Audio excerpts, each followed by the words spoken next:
Okay, so if you made it to the tutorial, you already passed the first test. Great work. So let's see.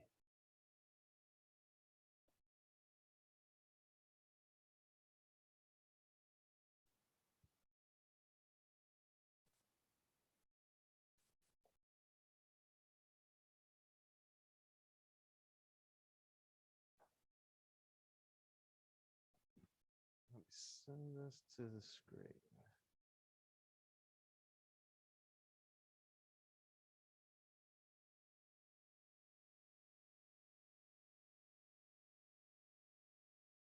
Okay. All right. It's looking good. Okay. Sorry about all the chaos this morning. So that was extra chaotic. Last night was my wife's birthday, so I promised her I wouldn't check email, which looks like it backfired on me. So, okay. So today we're going to talk about effective debugging. And being able to debug effectively is a really key skill. Can you guys hear me okay in the back if you're in this tutorial? If you're not in this tutorial, you don't want to hear me, so that's good. Okay, so why is debugging so important? Basically, you just expect there will be bugs. So when I first started writing programs, I was frustrated when they didn't work. And gradually, I just changed my outlook, which is I write something, I expect it doesn't work, because that's pretty much always the case. I can actually remember 2 times in my career where I wrote something and it worked the first try, and I was shocked both times. I was running the test, trying to find the bugs, and there were none. All the other times there were bugs. So it's a key part of development. Don't think of it as I wrote this, why are there bugs? There are always bugs, or almost always. The days where there aren't bugs, you should go buy a lottery ticket. You had a super lucky day. That's what you should feel like. So for software development time, debugging and testing on average takes half the time. So you've got to be good at this. And it's not just for software. It's for any complex system. The reason that, well, how many people think it's kind of hard to debug software? Okay, so a few are admitting it. Yeah, it is tricky. The reason you think the software is hard to debug usually is because they're the most complicated systems you've made. The other systems, software, because you can build big systems quickly, you tend to build more complex systems and your debugging is more challenging, especially at this phase in your career. But it's not a bad thing. It's because software is so productive that you're able to get to those big systems. As you get to larger systems for other things, so for example, if you're designing an integrated circuit, you spend most of your time testing and debugging. If you're actually a mechanic trying to work out why doesn't a car work, you spend your time figuring out why it doesn't work, at least as much as you do fixing it. And if you move on to complicated, very complicated systems that combine many things. So you take the cell phone network. It combines antennas, it combines spectrum management, communication protocols, it combines hardware, software. It's hard to debug.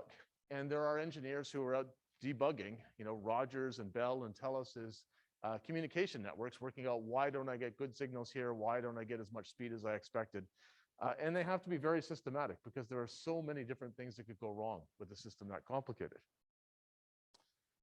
Okay, so it's important. Actually, one of my PhD students and I have developed a new debugging system for hardware for FPGAs. And we're writing papers on that, and the motivation is very similar. It turns out that for FPGA design, on average right now, 51%, according to a recent study, of the time is spent in testing and debugging. So this isn't just software, it's also hardware. You got to be good at it. Okay, so how do you get good at debugging? Well, it's a learned skill. You're not born being really good at debugging things. And one of the things you want to keep in mind is that while the systems are complicated, they are not magic. They follow certain rules that you can discover, you can diagnose what's going on. And it can be very rewarding. So when you find a tricky bug, you make a complicated system work, it is very rewarding. And there's no shortcut. You will not make anything complicated work without debugging. People who can debug well are good developers. It's very highly prized. One of the most difficult debugging cases that I've seen was when I was at Altera. As you have used in your labs, we developed a very complicated CAD system called Quartus, and Northern Telecom at the time was a big customer.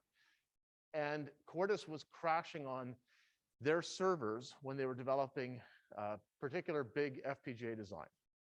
And they were really mad. I mean, they were telling us that this was costing them like $1 million a week because their design team was being held up by our software not being sufficiently robust.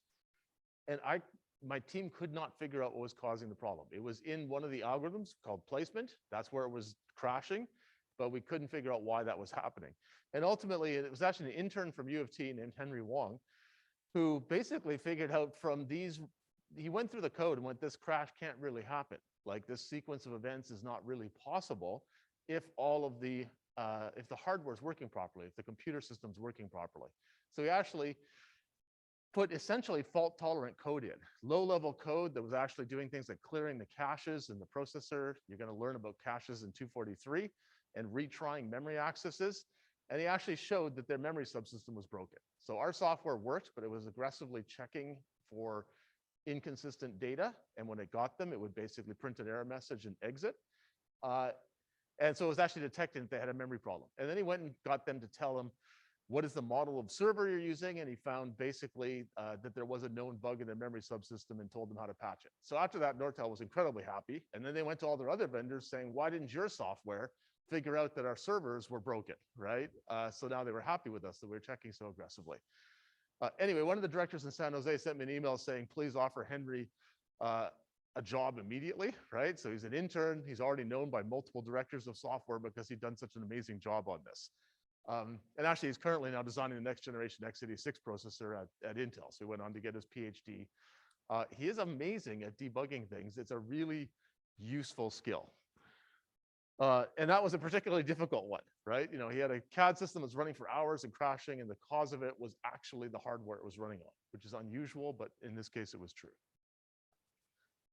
Okay, so what am I going to go through today? So I'm going to talk about some high-level approaches to think about debugging, something called the infection model, another thing called the wolf fence model, and detective method. These are just approaches to keep in mind. Then the heart of this tutorial is really an interactive demo where we're going to go and debug an issue in milestone 1, so you can see how do you apply these techniques in your project. And if we have time, it's kind of debatable at this point, we'll bring up an integrated, an online IDE, and you can try to debug a program as this group. Okay, so one model of thinking about bugs is the infection model. So software systems, like most systems, are causal, meaning early events cause later events. So you can think of a faulty event. You have some problem in your software. Some subroutine is wrong. It produces an incorrect value, so one of your variables is now wrong. Okay? As the program proceeds, because you had some bad data, now other data gets corrupted. So more and more of your data is wrong. And eventually, you see a symptom. Okay, so you produce the wrong output, the program crashes, something. But that may not be the root cause. So maybe the root cause was back here, but it's now percolated through the program until you finally get an observable failure. The longer it takes to get to this observable failure, the more difficult it is to debug. You have more backtracking. That's why we use unit tests that test just little bits of your code so that essentially this becomes observable sooner. It's also why I mentioned in a lecture on Monday, you may choose to put asserts and checks in your code, which essentially make this observable sooner. It's more likely that you crash right after this. The longer you go, the harder it is. Whoops. But it's a useful way to think about it. Okay, wolf fence algorithm is kind of a divide and conquer approach. You use this a lot when you're working in a big program where you don't know everything about the program. And that's actually where you spend most of your career. You usually work in systems too complicated for you to know every line of code or every little detail. So let's say I want to find a wolf in Alaska. And I can only do two things. I can listen for the wolf howl, and I can put up fences.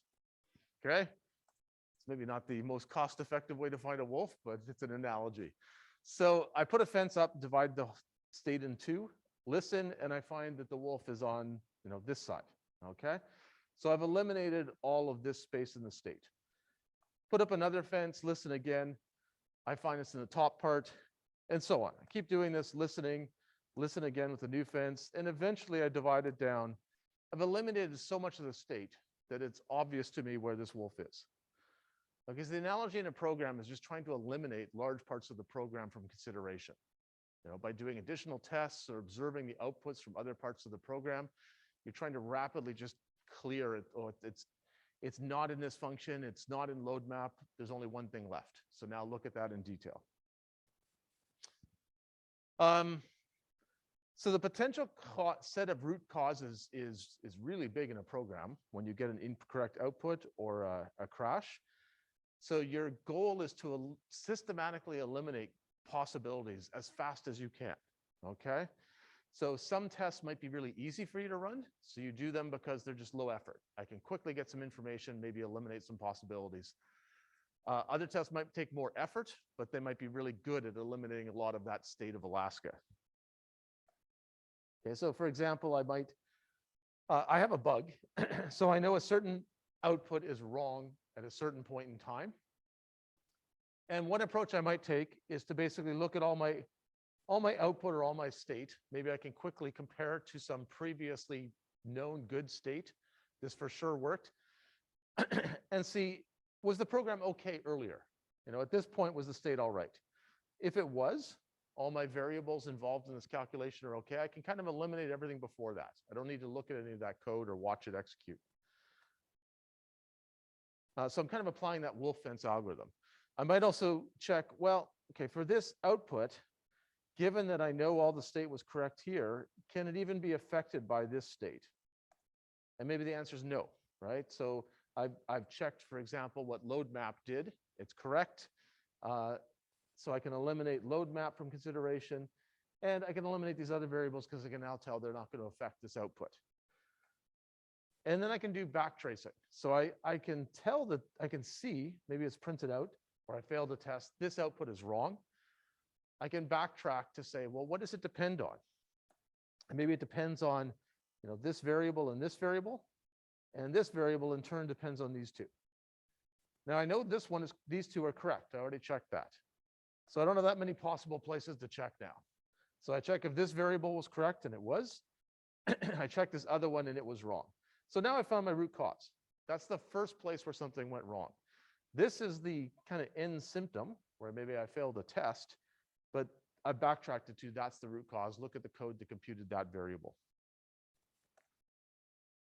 Okay, the last technique you can use and should be thinking about is the scientific method or detective method. So you're basically repeatedly going around this loop of observing the program, hypothesizing about what's happening, predicting what some possible cause of your bug is, and then doing an experiment to see is that the cause or not.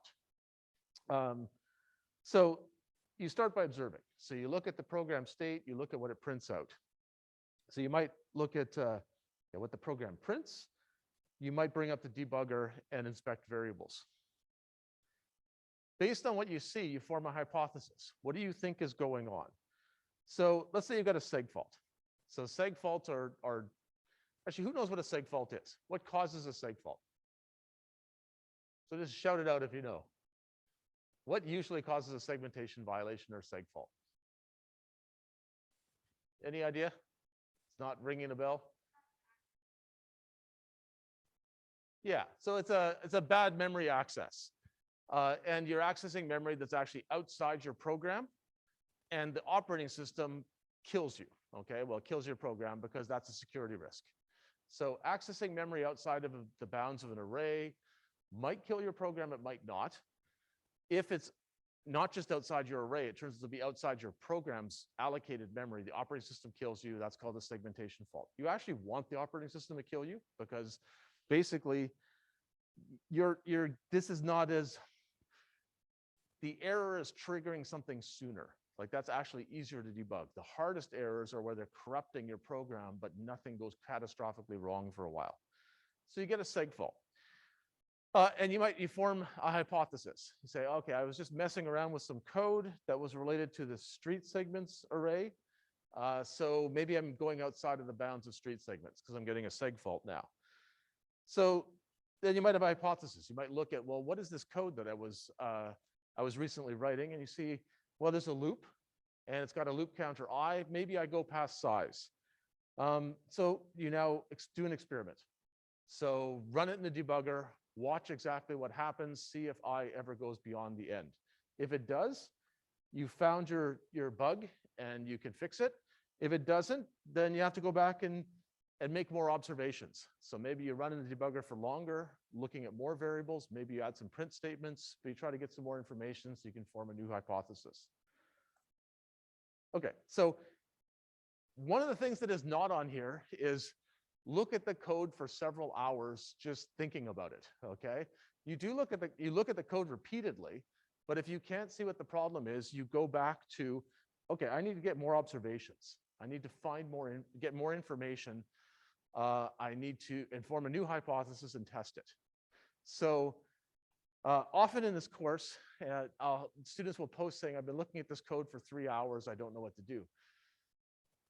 You don't want to do that. So you want to look at the code for a little while and then say, okay, now I'm going to put in print statements, or I'm going to run it through the debugger. I'm going to do both. I'm going to get more information.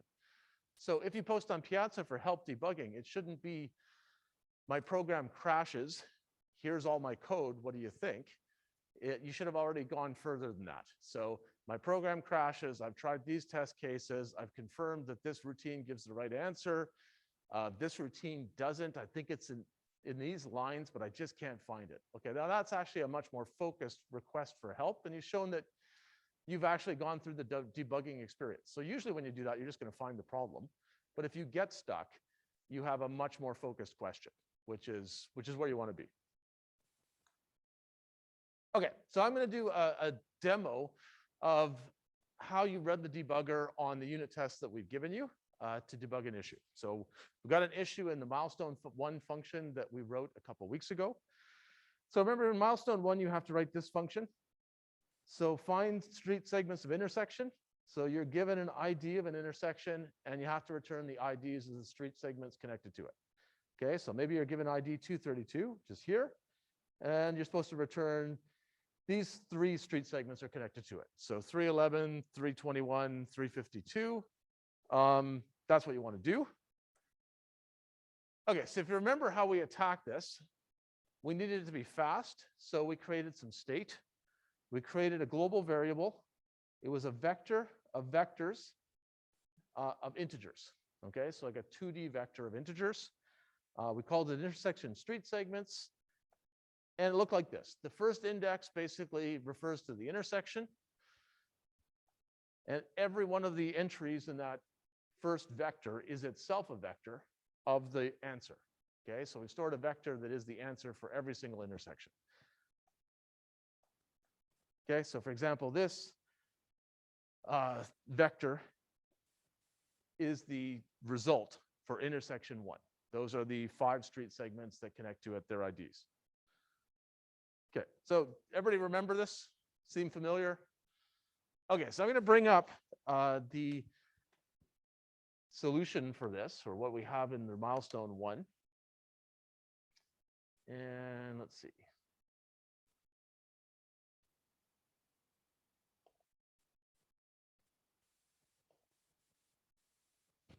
See how it looks. Okay.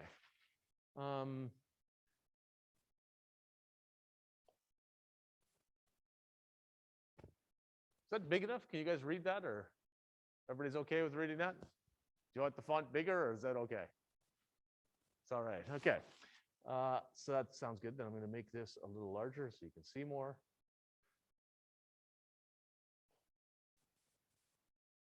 Okay, so I've got a milestone 1 partial solution here. And let me show you what it looks like.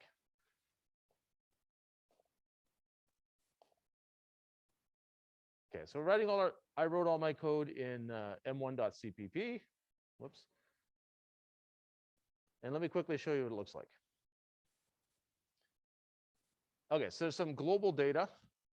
And from a style point of view, I put these little bars in my file to kind of divide things up. So I'd say, here's where my global variables are to make this API fast. I put a little comment in.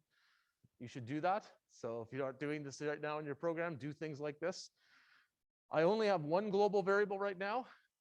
If I make several more global variables, what do you think I should do? Should I put them in a structure or just have lots of global variables? structure, okay? So don't have a structure here because I only have one global variable. And this is that intersection street segments. Okay, here are my functions. So here's load map. Load map loads up the streets database bin. And so we have to load the underlying API that we're going to call. If it works, good. If not, we return false, because that's what load map's supposed to do. If everything went well, we call this load intersection street segments helper function, and then we return true. Okay, so load intersection street segments builds that 2D vector that I just showed you. All right. So how many of you have a load? How long is your load map function right now? So how many people's load map function is 20 lines or fewer? So mine is, okay? How many people's load map function is 50 lines or fewer? How many people's load map function is like 100 lines or more? Okay, so maybe you don't want to admit it. Often in milestone 1, we'll see long load maps because everybody just starts, you start writing code to load some global variables, some caching, and you just keep adding it. Your TA will be saddened. You know, he or she will feel disappointment, feel kind of like that they let you down as a mentor if they see that. Make your TA happy, write helper functions. Really easy, right? So all I did was write this code. Instead of writing it in load map, I wrote it in a helper function so that my load map looks clean. Like I'm just gonna, when I'm done this assignment, I would see a bunch of helper functions loading different things. So if you're not doing that, it's a style tip for you. Okay, so what does this do? I'm not gonna go through all the details, but it's basically what we wrote in tutorial 3. So we go through all the intersections, and for every intersection, we go through all the street segments attached to it. We put it in a vector for that intersection, and when we're done, we've loaded up this 2D array, okay? So it should look pretty familiar.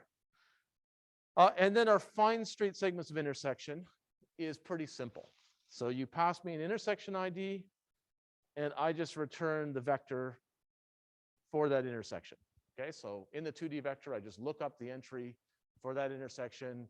That entry is an entire vector itself. I just return that. So this one's really simple. Most of the logic's in load map now.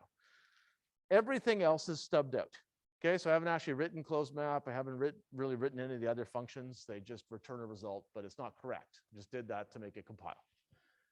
Okay, so let's build this and run it. Okay, so I'm just going to do, so I could do this in the NetBeans GUI. I'm just going to do it at the command line for now. I'm going to do a make clean. That's like, this is a clean and build. I want to make sure I know what kind of build I have. So I'll just do make. And that's going to build the release build by default. All right, so I've got that. And now I'm going to do an ECE 297 exercise. It's milestone 1. It's going to produce a bunch of output, so I'm going to pipe it to more. Do you guys know what this vertical bar means? There's a vertical bar symbol there. Do you know what that does in Linux? It's called the pipe symbol. It just basically connects the output of one program to the input of another. So it's a common thing people do at the command line. So what I'm doing is I'm saying, take the output of this. Normally it would go to the screen, but before it goes to the screen, I want you to instead connect it to this program called more, which is a standard Unix utility. It shows you the output one screen at a time. So it's just a way I can see a lot of output conveniently. Okay, so I do this. And yeah, every screenful now it'll pause until I hit the space bar because it's going through that more program.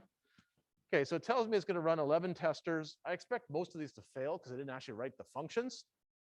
But the very first one is the functionality test for intersection related code. And it failed. So here's my first test. Failure in intersection street segments, unhandled exception, test crashed. Okay, intersection street segments is the one I've actually written. So this is the one I was hoping would pass, didn't pass. Unhandled exception, test crashed. So yeah, didn't complete, something went wrong. Could be a divide by 0, could be an illegal memory access. Usually it's an illegal memory access, but it's basically some catastrophic event for the program. So it's been killed, didn't even complete. So that's not good. Now I get a bunch of output that I'm going to ignore. Says streets database is already loaded. Well, I didn't write a close map, but close map doesn't do anything, so I'm not going to worry about that yet. This is the next test. Basically, failure in intersection street names. It expected a street name of unknown, Okay, so some pieces of streets in OSM, we don't know what they're called. They're like highway on-ramps, they're back lanes. The person entering the data just never put a name in, whatever. For one reason or another, they have no name. So we call those unknown. So unknown is actually a valid street name in the database we give you. And what this is saying is that this function call, it expected us to return unknown, but it returned an empty, like an empty vector. Okay, I didn't write this yet. This is stubbed out. So I'm not worried about that, okay? I'm only worried about this first test. Does that make sense? And if I go through this, you'll find that they're basically, I failed a bunch of these tests that are for 2 functions I haven't written yet, okay? And then I'm gonna fail more tests for other functions I haven't written yet. So I kind of want less output. So I'm gonna do this. First, all the scripts we write in this course, if you use the -H option to them, they'll tell you help.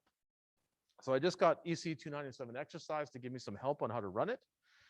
And it tells me that it needs a milestone number and it has some optional arguments. So I'm going to give it an optional argument of list testers, which is basically, it's going to tell me the name, if I type this correctly. I think I forgot one. Okay. Okay, so it basically told me the names of the tests. Each of these tests is what's called basically a test suite. So it's actually got a few tests inside of it, but we've grouped them into like 11 test suites. So I only want to run the first one because I know the others are going to fail because they're all stubbed out. And in fact, even this first one, only the first part of it has any hope of passing. Okay, so I'm going to say run tester so I can tell it which one I want. And I basically put in regular quotes. Star means anything. Okay, so any characters, but then I want functionality and enter. Okay, that's specific enough to identify the test I want. Okay, so I don't have to do this, but it basically sped things up for me. So that was faster. 3 tests failed. Let's do this again into more so I can just see it a little bit at a time.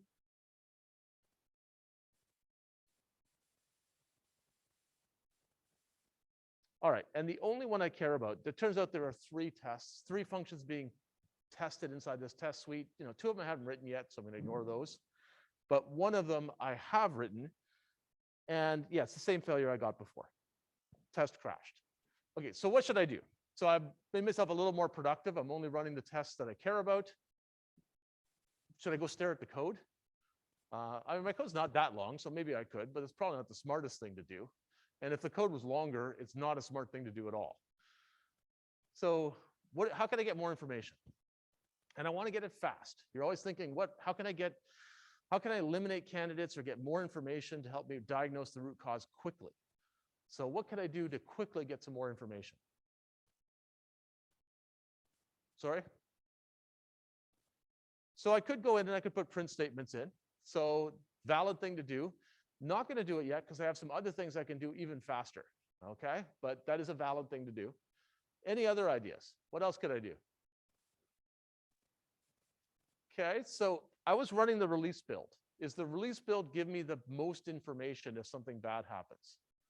It's the fastest, but it gives me the least information. So what build could I try right now? It's going to be really fast for me to try something. What do you think? Yeah, so I'm going to try the debug check build because it gives me the most checking. So I go make clean to make sure the old build's gone. And now I say make conf equals debug check. And it's going to build that again. I can use the arrow keys to go back to old commands. So I don't feel like typing this command again. I'm just going to go back and run it. Okay, so I'm running it again. And it's going to be slower. Debug check is quite a bit slower than the release build. So my load map is taking a while now. It's okay, not going to panic.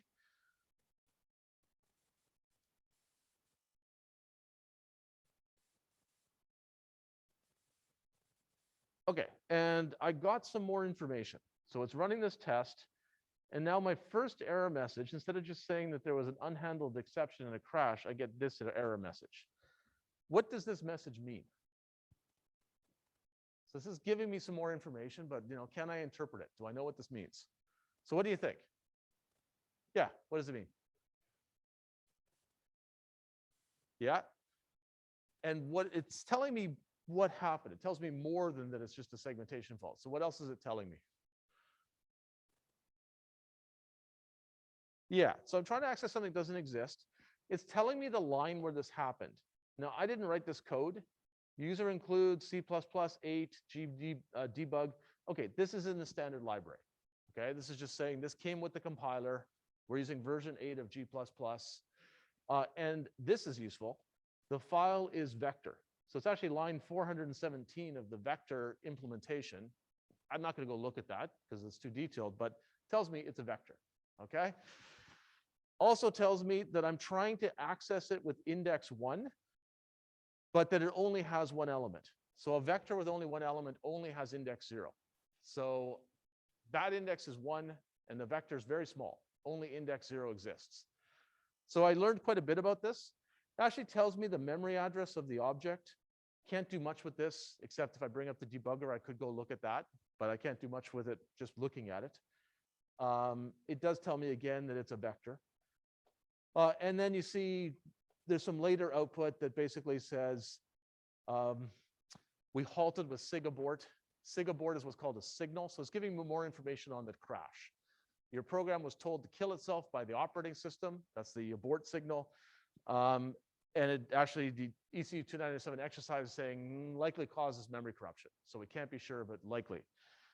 And that's actually what we see here too. Okay, so we got this more detailed error from the checking in the standard library that says, yeah, you're trying to access the vector out of bounds. So this is helpful. Now I should look at my vectors. I should look at their access very carefully. But I still not quite sure what to do. So what can I do next? Now I could go look at the code and maybe I find it. And if that's the case, you're done. Great. Well, let's say I can't see what to do next. I don't know how to fix this. What's my next procedure to try to get more information? I could put in cout statements, so that could work, but I'm not going to do that because I'm going to try to show you something a bit faster. So any other ideas? What other tools do we have? What do you think? Sorry, I couldn't quite hear you. Right, so use the debugger. Okay, so that's the next thing, use the debugger. And we can set a breakpoint, we could go look at it. So that's what I'm going to do next. How many of you use the debugger regularly? Okay, how many of you don't really use the debugger? And don't worry, there's no shame here. It's a safe space. Okay, for years I didn't use the debugger when I was early in my career, and then once I started using them, I was like, whoa, this is insane. Why didn't I use this way earlier? So invest the time to learn the debugger. It'll make you more productive. Like once you've used it, you go, wow, this is great. Okay. Okay, so let's go into the debugger, and I'm going to show you something here. These are the build types in NetBeans. So we've been doing release, debug, debug check, but there are these other ones: unit test, release, unit test, debug, etc. When you build the release build, it builds your library, libstreetmap, where most of your code is, and it builds your main program, which is called mapper, and that calls it the libstreetmap. When you build the unit tests, it builds the library again, but it builds essentially a test executable called test libstreetmap. And that test executable doesn't do anything an end user would want. It just tests your functions. So that's actually what I'm going to go build. And because I want to run it through the debugger, the best version to build is called unit test debug. Release is difficult to run through a debugger. It's possible, but it's confusing because the code's been optimized. It actually can go kind of jump around because it's been reordered. And debug check with the NetBeans debugger, the NetBeans linkage to the debugger, unfortunately, has some bugs. I've seen that happen, and it seems to happen more with debug check. So use the debug version. Okay, so what is that going to do? Well, it's going to compile everything in libstreetmap source, and it's also going to compile. Let me get rid of this because that shouldn't be there yet. Let's see. Well, I guess I'll leave that there for now. You only initially have, I'll remove it after all. Okay, you only have 2 files in this test subdirectory. So under libstreetmap, there's a test directory. And one of them This is basically where you can write any unit tests you want. Anything you write in here will be compiled and run when you do the unit test build. Okay, so this is an example test. It's really simple. It basically checks that true is true. That's always going to pass. Like, it's a trivial check, but it just shows you how it works. And then there's a main function. So notice this is called main. Any C++ or C program can only have one main. So when you do this unit test build, this is your main function. It's not something an end user would want to run. What it does is it just runs all your tests. Okay, so we only wrote, well, we gave you one test to get started. If I build this, and then I run it, all it does is it says one test passed. Okay, why did one test pass? Because there is one example test, and that test basically checks if true is equal to true, so it's always going to pass. So it's not very surprising. Okay, why did I show you all this? I don't actually want, I could go write my own tests. I don't want to, okay, because there are all these nice unit tests that exercise is running, and I'm failing them. So I want to copy those. So this is in the milestone 1 handout on page 18. So you don't have to remember this directory if you don't want to. You can go look it up. All the files that you can't change, but that you need for your milestones are in this directory path. CAD2 ECE 1097 public. Now under milestone 1, there are tests, okay, in the test directory. And what I was doing there is I was hitting tab to complete directory names, and I hit Control D, and it shows me all the options of files that match what I've typed so far. Okay, so those are useful things to know when you're typing long commands like this. Okay, so these are all the unit tests that exercise is actually running for milestone 1.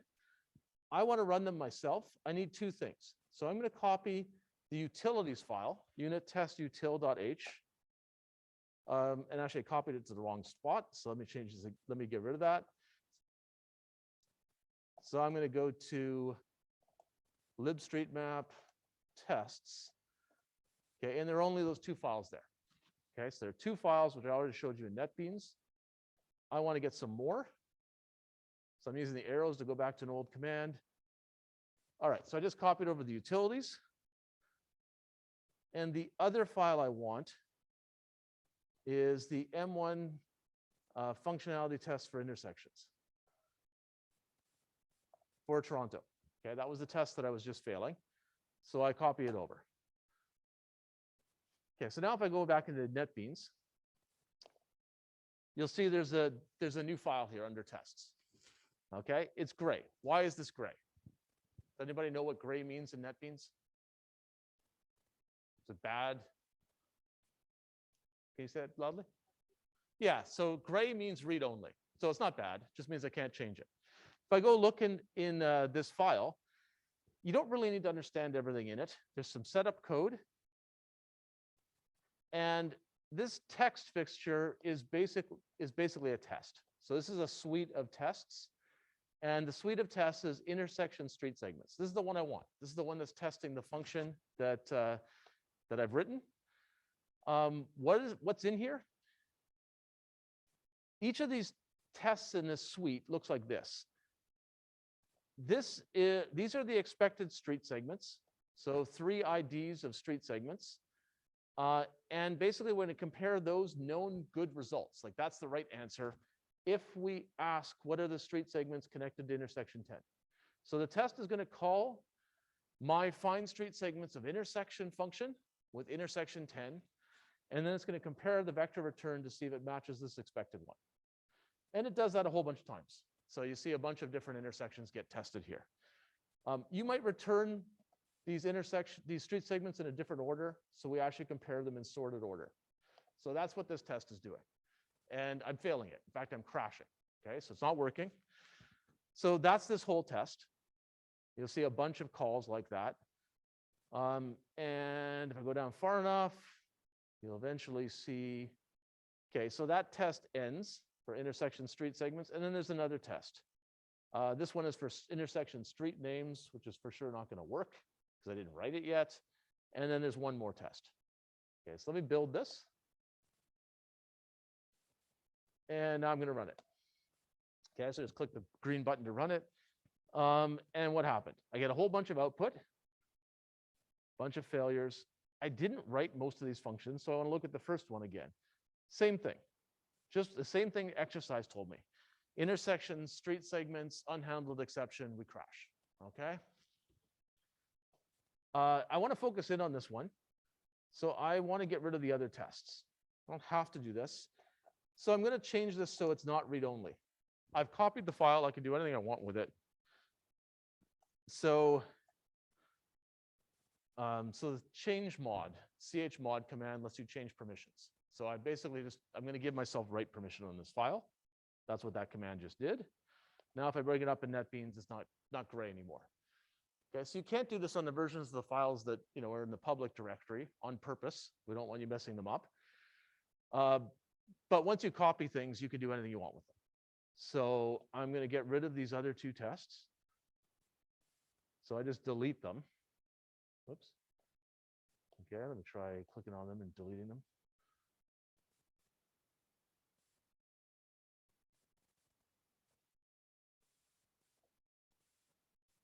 All right, so I basically just deleted the two tests I don't want. I rebuild. I run again. Okay, and I still get my error, but now all the other stuff is gone. So it basically says there's an unhandled exception in that one test. I crashed. It says one out of two tests failed. It's one out of two because I still have that really simple test here, this example test, which always passes. So this all makes sense. So hopefully everybody's with me. So now I'm set up. I'm going to run it. That was just running it with this green arrow. Now I want to run it through the debugger. So I'm going to click this. Okay, so it's running through the debugger. And let's see what happens. Maybe I have a breakpoint. So let me see if I can get rid of that. Okay, so let me clear that breakpoint.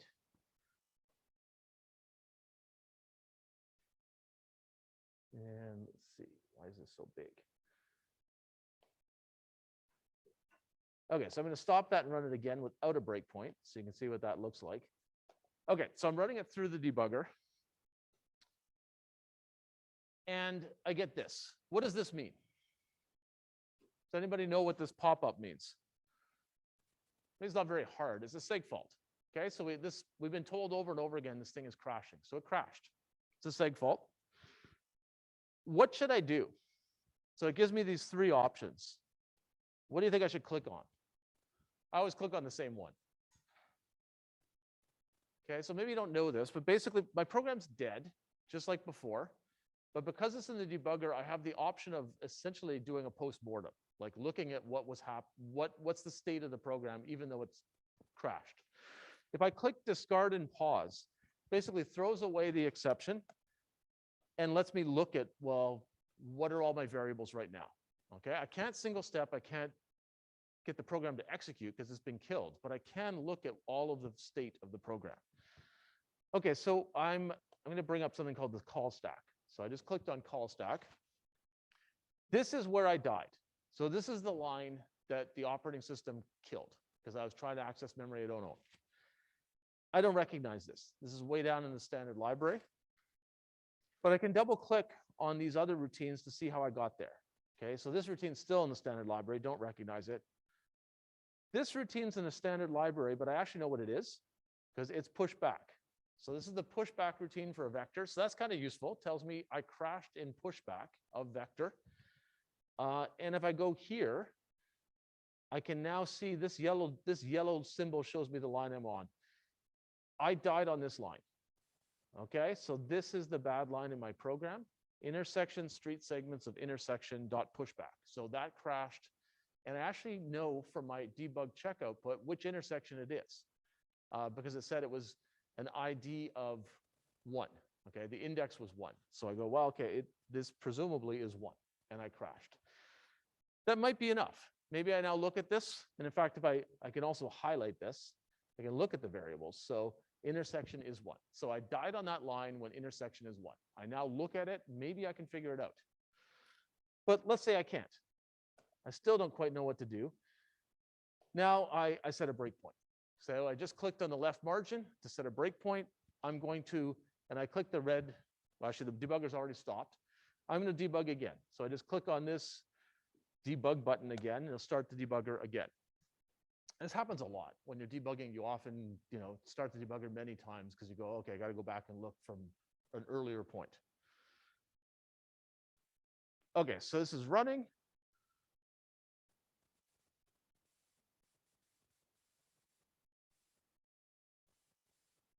And let's see. So I'm going to get here. And basically, I've stopped at this line.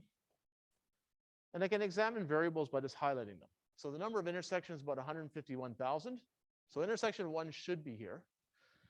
I can also click on this variables window, and it'll show me variables it thinks are interesting. And I can click on these buttons to move forward a little bit at a time. So this one is the step over button. It'll go one line forward, and if it's a function call, it won't go in the function. If I wanted to go in the function, I can press this button to go inside of it. But I just want to go over them. Okay, so I go through a couple of lines here. And this is my loop that goes over intersections. So intersection is 0. And let me get rid of this.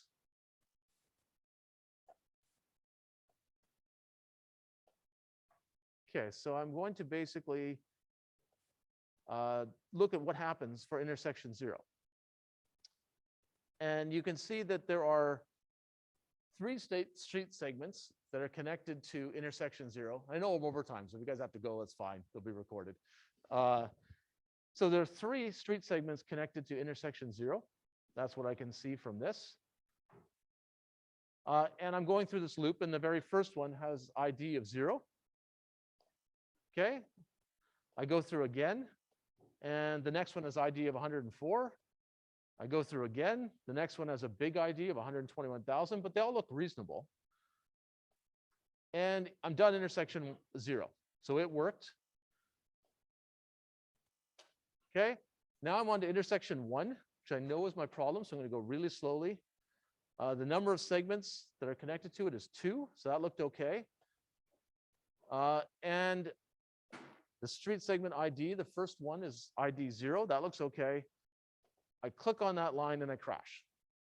Okay, so now I've got a lot of information. And I can actually debug this. Okay, so I'm going to stop the debugger, go back and look at it.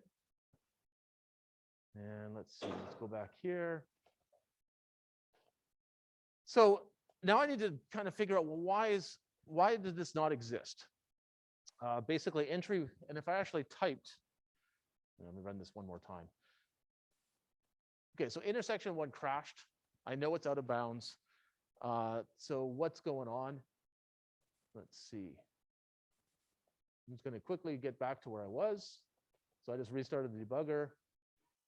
Whoops. I can actually type things in here. So I'm going to ask, what is intersection? Let me go here, go back to this. I can actually type expressions in here. So I can say, tell me what intersection street segments size is. Okay, so tell me how many things are in that variable. Oops, that one is not spelled correctly. Okay, so it says the size of that vector, the first dimension of the vector is actually only 1, which is why I crashed when I keep trying to access index 1. Doesn't exist. The reason for this is I actually just did a pushback of 1 entry into this first dimension. So this pushback created index 0, and I don't actually create index 1. I'm not allowed to create new data with the square bracket operator. It looks like there's a pushback, so it seems okay, but this pushback is actually trying to add something to the second dimension of the vector, okay? The first dimension of the vector only has 1 element. So to fix this, at this point now I have a pretty good idea what's going on, and I can try something. So I try, don't do that anymore. I want you to make the whole first dimension at once by using something called the resize command. And I don't need this anymore. So I'm just going to build this. I'll stop the debugger. I'll rebuild it. And I'm just going to run it now. I think it's going to work, so I'm not even going to run it through the debugger. I'll just click the regular arrow. And it basically said 2 tests passed. So it works. The convention for tests is if everything goes well, they don't really print anything and they just return the number 0. So basically it says no failures. So I'm done. This could have been really, really hard to debug though if I just stare at the code. Because if you're not understanding that pushback's not doing the right thing there, staring at it for hours is probably not going to help you understand that. You need to get more information. Okay, so sorry for going overtime. This is a very chaotic morning. And have a good day.